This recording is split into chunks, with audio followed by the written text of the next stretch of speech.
ആണ് നമുക്ക് പോകാനുള്ള വഴി. ഇതിലേ വേണം പാസ് ചെയ്ത് പോകാൻ.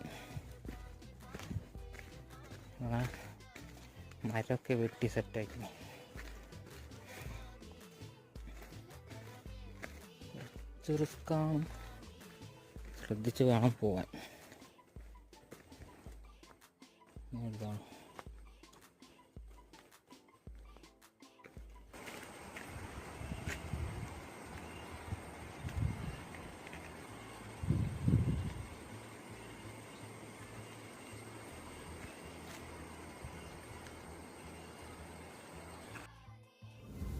അങ്ങനെ നമ്മൾ ഒരു തൂക്കി മലന്റെ മേലോട്ട് എത്തി. അപ്പോൾ അതിന് ടോപ്പിലുള്ള കാഴ്ച ഞാൻ കാണിച്ചു തരുന്നുണ്ട്. അപ്പം ഇങ്ങോട്ടേക്ക് വരാൻ വേണ്ടിയാണ് നമ്മൾ കഷ്ടപ്പെട്ട് എത്തിയത്. ചെറിയ ട്രക്കിംഗ് ആണ്, പക്ഷെ നമ്മൾ ഉദ്ദേശിച്ചത് വന്നത് വേറൊരു മലയാണ്, വേറൊരു ഇതാണ്. അങ്ങോട്ടേക്ക് നമ്മൾ പോകുന്നുണ്ട് വഴിയെ. ഇതിപ്പോൾ ഇതിൻ്റെ ഉള്ളിലുള്ള കാഴ്ച.